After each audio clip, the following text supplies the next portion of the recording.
आप देख रहे हैं एनवायरमेंट टुडे न्यूज।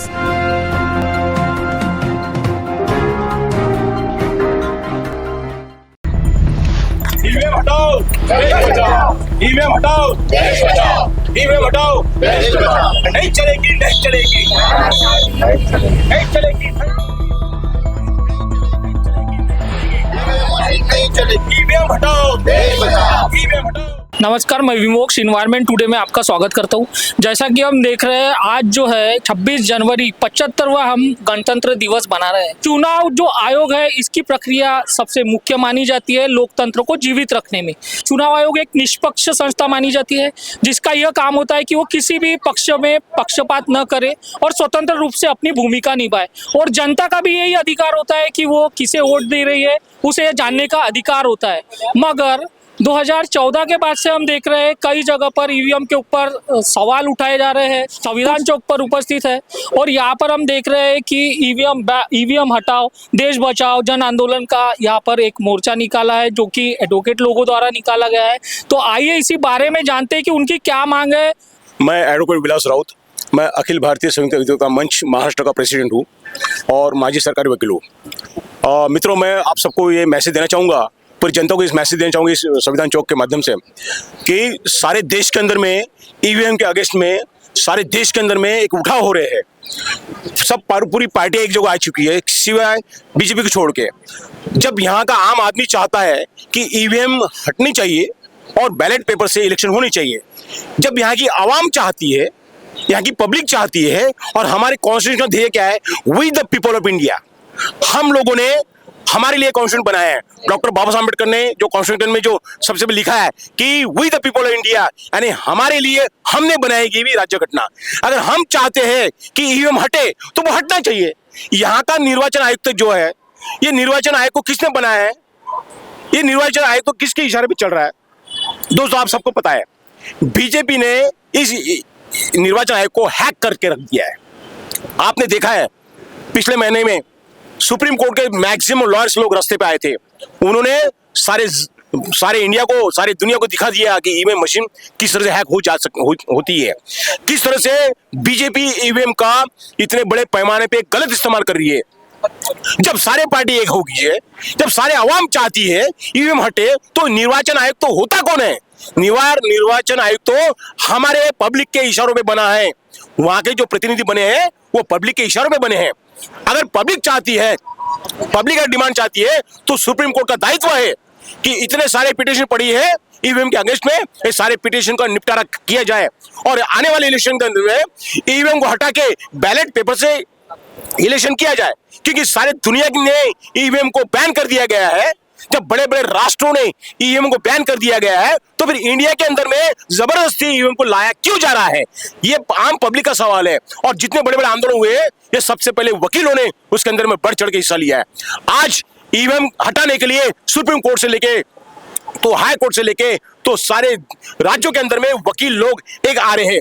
आज हम लोगों ने डिस्ट्रिक्ट कोर्ट के अंदर से एक हमने ईवीएम के अगेंस्ट में भव्य रैली निकाली और इस रैली के अंदर हमको इतना प्रचंड प्रतिसाद मिला है। दोस्तों, हम चाहते हैं कि आम जनता जागरूक हो जाए और आने वाले इलेक्शन के अंदर में ईवीएम मशीन को हटाना ही चाहिए। अगर ईवीएम मशीन नहीं हटेंगी तो गुलामगिरी हमारे सामने रखी है। दोस्तों, बीजेपी गवर्नमेंट हम सबको गुलाम बना के या हुकुमशानी लाना चाहती है, इसलिए हम ये इन सब के हम विरोध में है। दोस्तों, तो आप ऐसा कहना है सर कि चुनाव आयोग जो है वो निष्पक्ष चुनाव नहीं करा रहा है, ऐसा आपका मानना है? 100% निष्पक्ष चुनाव नहीं करा रहा है, क्योंकि जब चुनाव आयोग को इतनी सारी कंप्लेंट, इतनी सारी तकरार दी गई है और सुप्रीम कोर्ट के अंदर में इतने सारे पिटीशन दाखिल किए गए हैं, सारे पूरे इंडिया के अंदर में सारे राज्यों से ईवीएम के अगेंस्ट में एक बहुत बड़ा उठाव हो रहा है, उसके बावजूद ही चुनाव आयोग क्या सोया है? हमारा एजेंडा यह है, पब्लिक का एजेंडा यह है कि ईवीएम मशीन से चुनाव नहीं होना चाहिए। जब चारों तरफ से पूरे इंडिया के अंदर में दबाव आ रहा है चुनाव आयोग के ऊपर में, तो चुनाव आयोग किसके इशारे पे कार्य कर रही है? ये जो बड़े बड़े संगठनाएं, ईडी से लेके तो बड़ी बड़ी संगठनाएं, ये किसके इशारे पे काम कर रही है? अरे भैया, हम पब्लिक है, हमारे लिए ये सारी संगठनाएं बनी है, ये सारे जितने भी अथॉरिटीज हमारे लिए बनी है, तो पब्लिक का ये लोग क्यों नहीं सुन रहे हैं? इनके ऊपर किसका दबाव है, ये जानना बहुत जरूरी है। दोस्तों, जैसा हम देखते हैं विभिन्न अलग अलग संगठन जो है वो ईवीएम के विरोध में अपना एक मोर्चा लेकर चला रहे हैं। सुप्रीम कोर्ट के जो वकील है, बड़े बड़े वकील है, वो भी इसके विरोध में खड़े हुए हैं। तो इसके उपलक्ष्य में अभी चुनाव आयोग भी एक काम कर रहा है। चुनाव आयोग ऐसा कर रहा है कि वो घर घर जाकर लोगों से मिल रहा है, उनसे संवाद कर रहा है और लोगों को भी ये समझाने की कोशिश कर रहा है कि भैया ईवीएम में किसी भी प्रकार की कोई हेरफेर नहीं हो सकती। तो इस बारे में आपका क्या कहना है सर? देखिए दोस्तों, सुप्रीम कोर्ट के लॉयर्स ने सारी दुनिया को बता दिया है किस तरह से ईवीएम हैक की जा सकती है और ये सारी सच्चाई पूरे पब्लिक के सामने है। ये सारी पार्टियां मिलकर ईवीएम के अगेंस्ट में उतर चुकी है रास्ते पे। इतना सब होते हुए ये चुनाव आयोग है क्या? ये क्या चीज है चुनाव आयोग? ये किसके इशारे में चल रहा है? अरे सोचो, आप लोग चुनाव आयोग, मेरी यहाँ से, मैं एडवोकेट विलास राउत, यहाँ से इस नागपुर के इस पावन भूमि से, संविधान चौक से मैं चुनाव आयोग को सीधा सीधा ऐलान करना चाहता हूँ कि चुनाव आयोग के अधिकारी लोग किसके इशारे पे कार्य कर रहे हैं।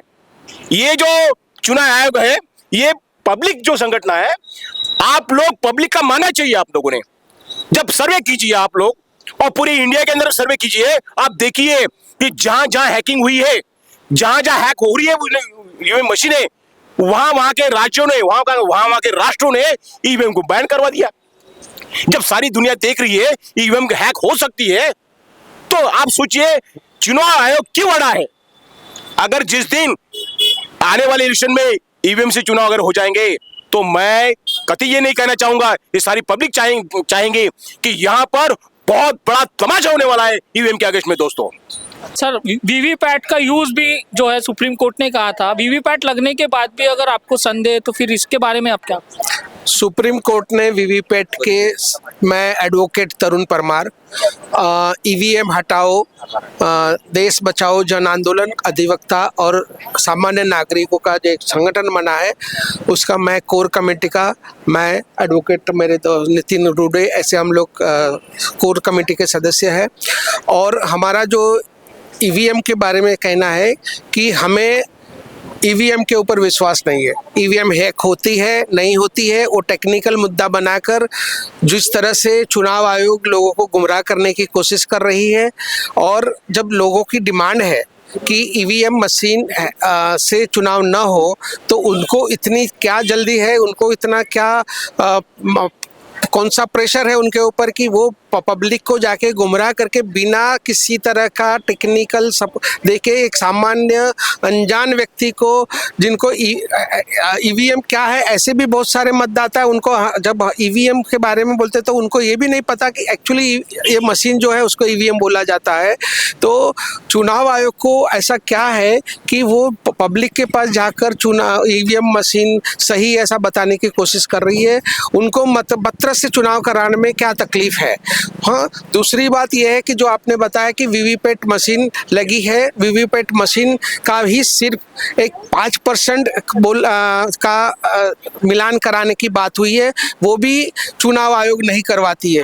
दूसरी बात यह है कि 2017 में तक जो वीवीपैट मशीन था उसका जो ग्लास था वो ट्रांसपेरेंट ग्लास था, जहाँ पे पर्ची नीचे गिरती हुई दिखती थी।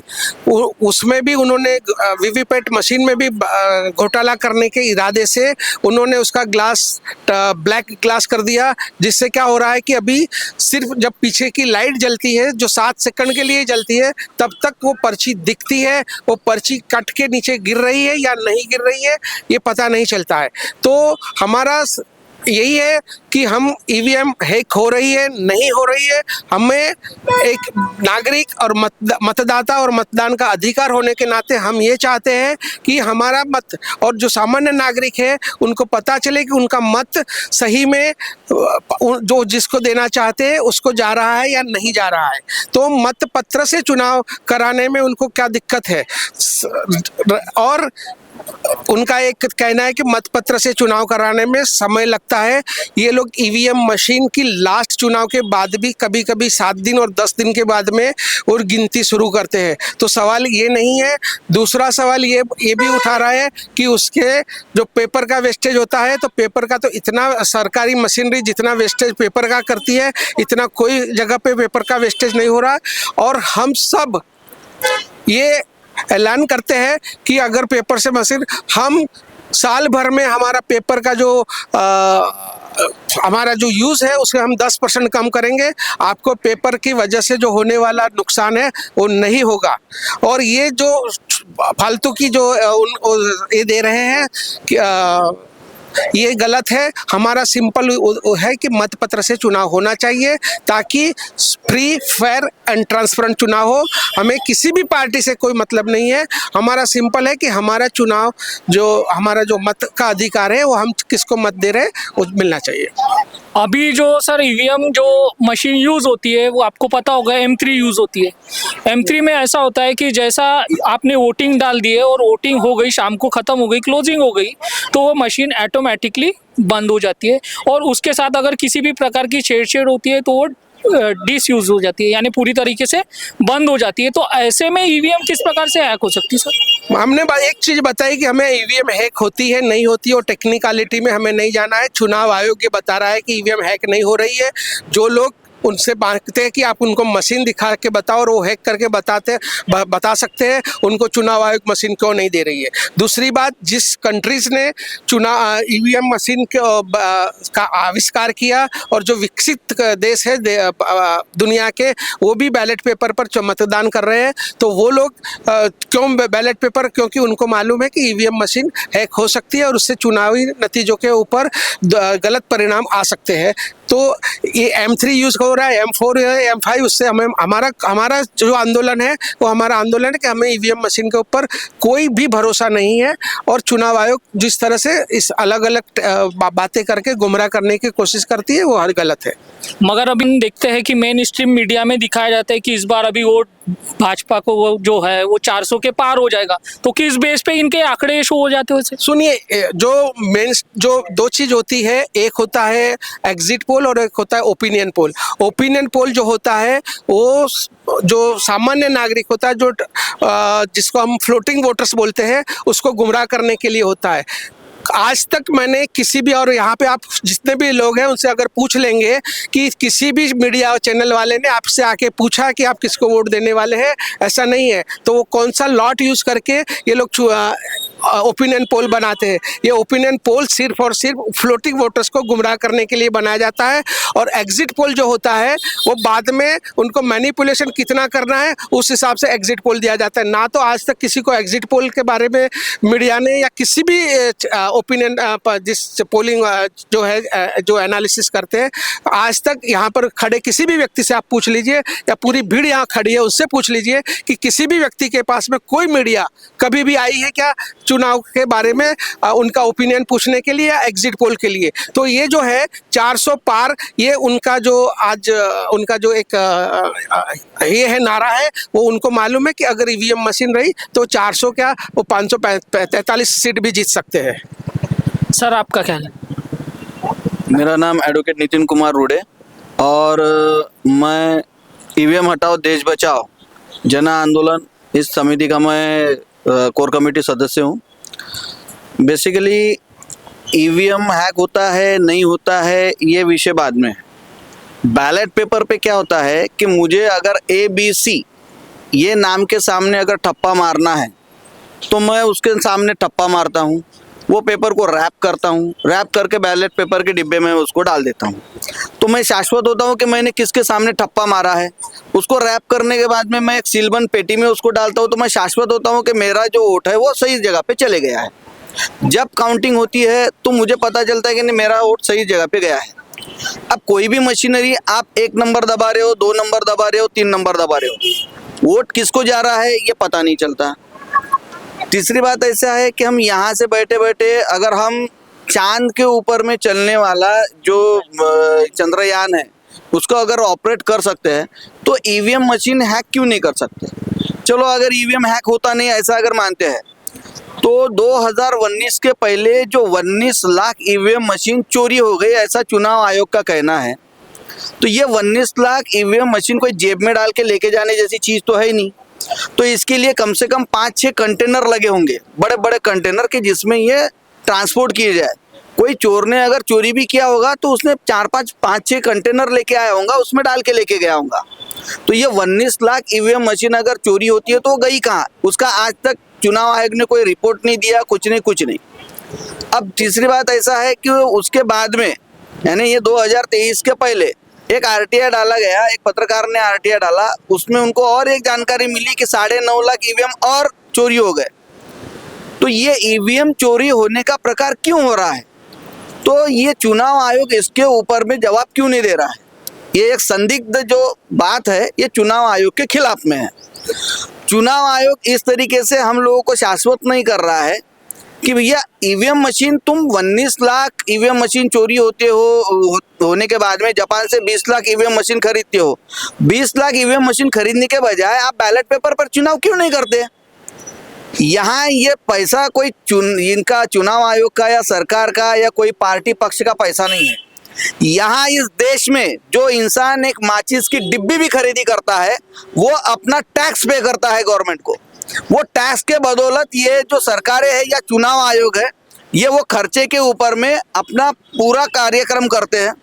जैसे ईवीएम मशीन लेना है या चुनाव के लिए जो भी खर्चा करना है, तो ये पूरा एक आम जनता जो टैक्स पे करती है, वो खाने पीने की चीज़ों से लेके जो भी खरीदी करती है, हर चीज़ पे वो टैक्स, जीएसटी और सेंट्रल जीएसटी जो लगाया जाता है, ये सब वो पे करते हैं, हर इंसान पे करता है।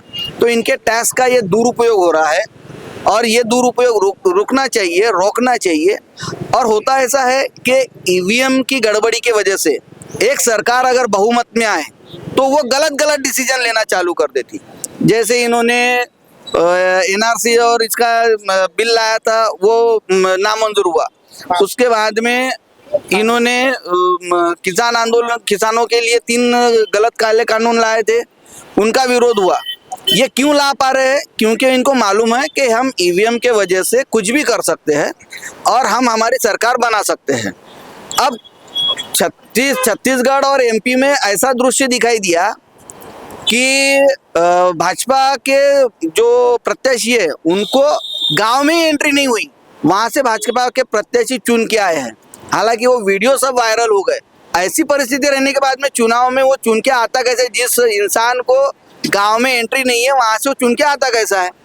छत्तीसगढ़ में तो ऐसा एक प्रकरण आ गया कि 2500 जनसंख्या है, गांव की जनसंख्या ही 2500 है, वहाँ 9500 वोटिंग हुआ।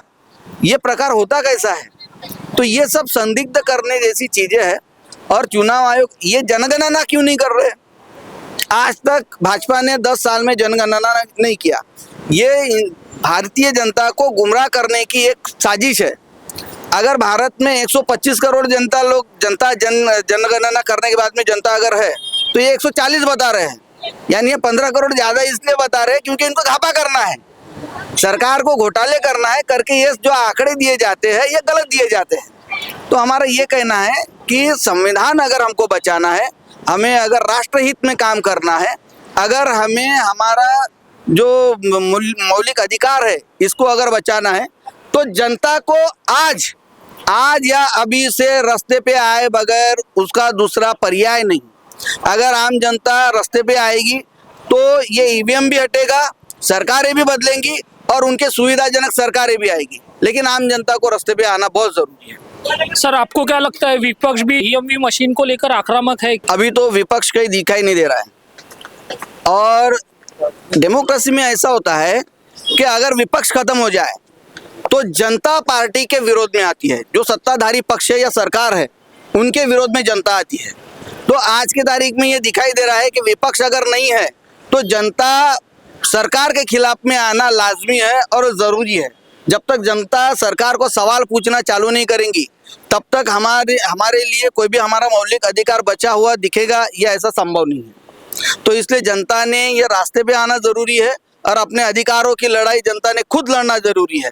तो मैं सभी जनता से, यानी भारत की सभी जनता से मैं एक ये बाइट के माध्यम से एक निवेदन करता हूँ, एक आह्वान करता हूँ कि आप लोग सब ईवीएम के खिलाफ रास्ते पे आए और अपना जन आंदोलन शुरू करें। अपने बस्ती से, अपने घर से, अपने मुल्क से, अपने देश से, अपने जो गांव में रहते हैं वहां से आप ये आंदोलन शुरू करें, ऐसा मैं सबको विनती करता हूँ।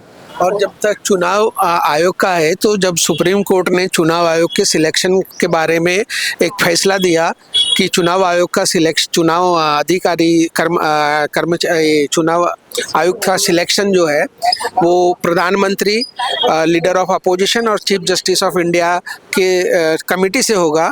तो उनको ये तकलीफ हुई कि वो उनका चहिता और उनसे उनका ही बात मानने वाला चुनाव आयुक्त न भी हो सके, इसलिए उन्होंने कानून बनाकर इसको खारिज किया और चीफ जस्टिस को हटा दिया। और उन्हीं की पार्टी के मतलब कैबिनेट मिनिस्टर, मतलब 2-1 की मेजोरिटी होती है लीडर ऑफ अपोजिशन, और तो यहाँ पर उनको चुनाव आयुक्त अपना ही क्यों चाहिए। और जो अरुण गोयल की जो उन्होंने से अपॉइंटमेंट किया और 24 आवर्स में वो व्यक्ति को वीआरएस दिलवाकर उसका अपॉइंटमेंट हुआ, जो पूरी तरह से जब सुप्रीम कोर्ट के अंदर पीआईएल पेंडिंग थी उसी समय उन्होंने उसका सिलेक्शन करके उसका अपॉइंटमेंट किया। तो केंद्र सरकार की जो नीयत है और चुनाव आयोग जब उन्हीं के एक पपेट के जैसे व्यक्ति को चुन के आते हैं तो चुनाव आयोग से फ्री, फेयर एंड ट्रांसपेरेंट चुनाव की उम्मीद नहीं है। और इसी वजह से वो ये ईवीएम मशीन को पब्लिक के अंदर सही है ऐसा बनाने की एक कोशिश कर रही है।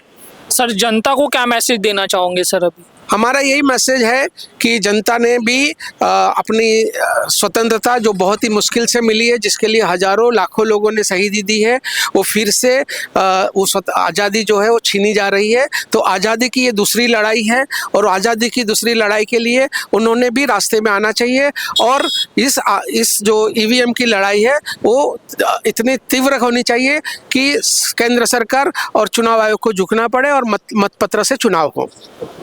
तो ये था सर हमारे साथ ईवीएम हटाओ देश बचाओ जन आंदोलन, जो कि संविधान चौक पर आज नागपुर में 26 जनवरी के उपलक्ष्य में हुआ। तो आप लोगों ने इनके विचार सुने, साथ ही इन लोगों का ये भी कहना है कि जन आंदोलन होना चाहिए। अगर लोकशाही को बचाना है तो ईवीएम को बैन करना बहुत ही जरूरी है। इस मुद्दे पर भी इन्होंने अपने विचार रखे।